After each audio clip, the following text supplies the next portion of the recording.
साथियों, आपका इस स्मार्ट पहेली में स्वागत है। यूपी ट्रिपल एससी पेट स्पेशल क्लास संधि की है। इसमें हम संधि की परिभाषा देखेंगे। पहले संधि की शाब्दिक अर्थ है। संधि का शाब्दिक अर्थ होता है मेल, समझौता या जोड़ होता है। सरल परिभाषा इसकी है, दो निकटवर्ती वर्णों या ध्वनियों के परस्पर मेल से जो विकार परिवर्तन उत्पन्न होता है उसे संधि कहते हैं।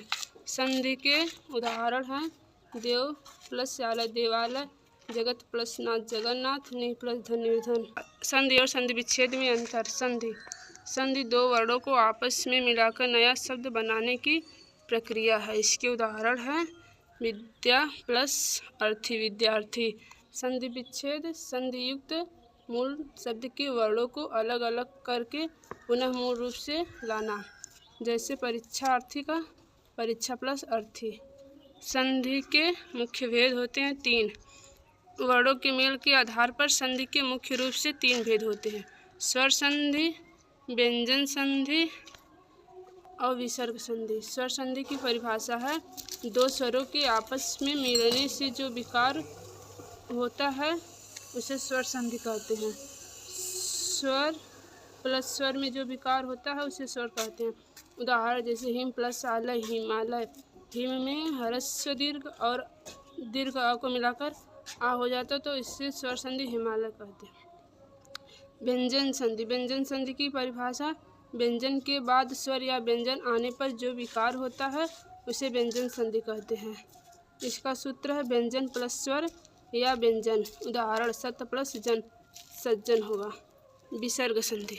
विसर्ग संधि की परिभाषा, विसर्ग के बाद स्वर या व्यंजन आने पर जो विकार परिवर्तन होता है उसे विसर्ग संधि कहते हैं। इसका सूत्र है विसर्ग प्लस स्वर या व्यंजन। उदाहरण है इसका मन प्लस रथ मनोरथ। स्वर संधि के 5 भेद होते हैं। दीर्घ स्वर संधि। पहला दीर्घ स्वर संधि है। इसके नियम हैं, ह्रस्व या दीर्घ स्वर अ ई उ के बाद समान ह्रस्व या दीर्घ आए तो दोनों मिलकर दीर्घ स्वर आ ई उ बन जाते हैं। इसके सूत्र हैं अ या आ प्लस अ या आ आए तो आ हो जाता है। दीर्घ ई या ह्रस्व ई आए प्लस ई या ई आए तो ई हो जाता है। उ या उ प्लस उ या उ आए तो उ हो जाता है, दीर्घ उ हो जाता है। इसके उदाहरण हैं धर्म प्लस अर्थ धर्मार्थ है, हिम प्लस आलय हिमालय, विद्या प्लस अर्थी विद्यार्थी। इसके उदाहरण हैं, आगे देखते हैं दूसरा संधि। गुण स्वर संधि। गुण स्वर संधि का नियम है, यदि अ या आ के बाद ई या ई उ या उ आए तो वे मिलकर क्रमशः अ ए ओ और अर हो जाते हैं, जैसे नरेश महोदय महर्षि। अगली संधि है वृद्धि स्वर संधि। इसके नियम हैं, जब अ या आ के मेल ए या ऐसे हो तो दोनों मिलकर ए तथा ओ या औ से हो तो अ बन जाते हैं। इसके सूत्र हैं अ या आ प्लस ए या ऐ हो तो ऐ हो जाते हैं। अ या आ हो प्लस ओ या अ हो तो अ हो जाता है। इसके उदाहरण हैं एक प्लस एक का एक, सदा प्लस एक सदै, मत प्लस एक के मतैक्य। अगली संधि है यण संधि।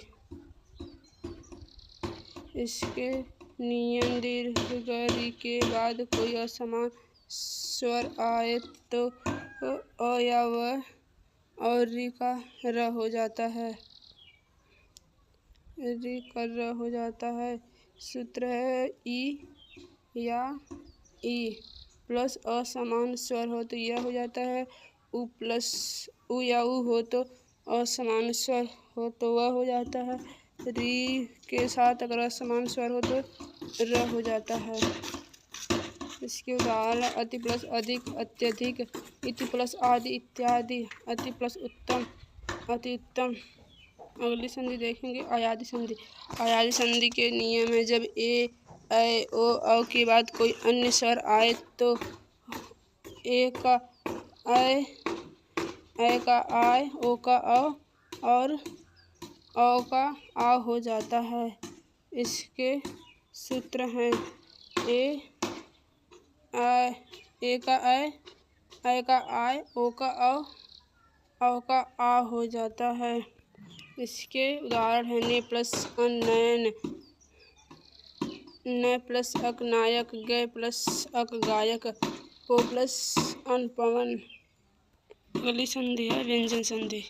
व्यंजन संधि की परिभाषा है, व्यंजन के बाद में किसी स्वर या व्यंजन के आने से उस व्यंजन में जो विकार परिवर्तन होता है उसे व्यंजन संधि कहते हैं।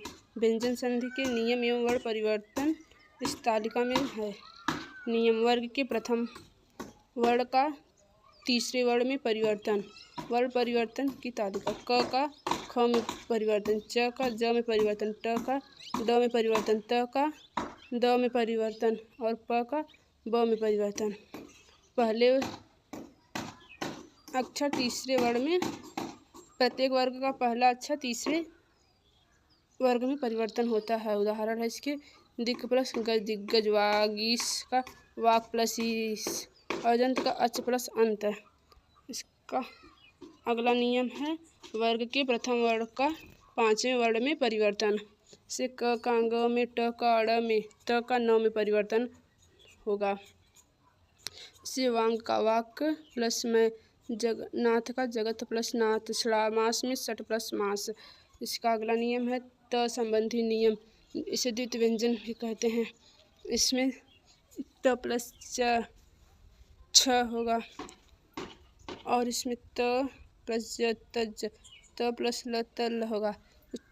उदाहरण है उच्चारण: उत्त प्लस चार उच्चार, सत्य प्लस जन सज्जन होगा। उत्त प्लस लेख उल्लेख होगा। अनुस्वार नियम: म का अनुस्वार म के बाद व्यंजन हो तो अनुस्वार में बदल जाता है।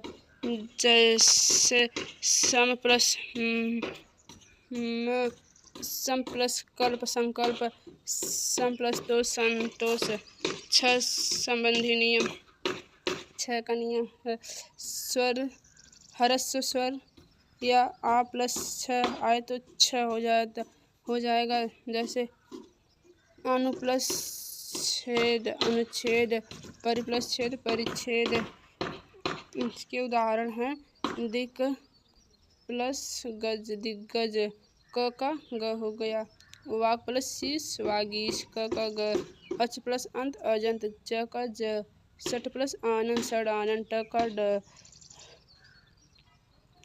सत प्लस भावना सद्भावना, त का द में परिवर्तन होगा। इस उदाहरण अगला संधि देखेंगे विसर्ग संधि। विसर्ग संधि की परिभाषा है, विसर्ग के बाद किसी स्वर या व्यंजन के मिलने से विसर्ग में जो परिवर्तन या विकार उत्पन्न होता है उसे। इसके नियम: पहला नियम है यदि विसर्ग से पहले अ हो और बाद में किसी वर्ग का तीसरा चौथा पांचवा वर्ण या य र ल व ह हो तो विसर्ग ओ बन जाता है। उदाहरण है मनः प्लस रथ मनोरथ। दूसरा नियम: र का बनना: विसर्ग से पहले अ आ को छोड़कर अन्य स्वर हो और बाद में स्वर या सघोष व्यंजन हो तो विसर्ग रेफ बन जाता है। उदाहरण है नि प्लस धन निर्धन।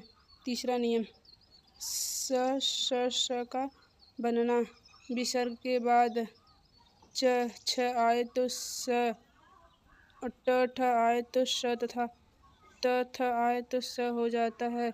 उदाहरण नि प्लस चल निश्चल, नम प्लस ते नमस्ते।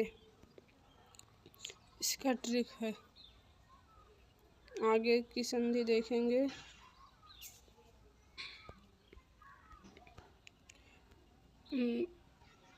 इसके उदाहरण हैं मन प्लस रथ मनोरथ, तपः प्लस बल तपोबल, यथा या यथा प्लस दा यशोदा, नि प्लस धन निर्धन, नि प्लस बल निर्बल।